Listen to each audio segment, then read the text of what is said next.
लंका जिंकली। भगवती सीता मातेला घेऊन परत पुष्पक विमानामध्ये बसून सर्व वानरांना भगवंताने जिवंत केलं, अमृत प्रोक्षण केलं। राक्षसांना मात्र जिवंत नाही केलं। काही लोक म्हणतात देवावर सुद्धा भेदभाव आहे, वानर सैन्य आपलं आणि राक्षस सैन्य रावणाचं, म्हणून त्यांना जिवंत केलं नाही असं नाही महाराज।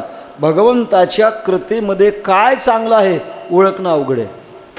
काय घडलं, राक्षस जे मेले, मरत असताना भगवान परशुरामचंद्राला पाहत पाहत मेले। ज्याचं नाव घेतल्यानंतर मोक्ष प्राप्त होतो आणि त्याला पाहिल्यानंतर जर प्राण सुटला ते काही नरकाला गेले असतील का, ते मोक्ष गतीला प्राप्त झाले। पण वानर मात्र कोणाला पाहून मेले, राक्षसांना पाहून मेले, म्हणून त्यांच्यावर अमृत सिंचन केलं आणि जिवंत करून परत अयोध्येला आणले। राज्याभिषेक झाला।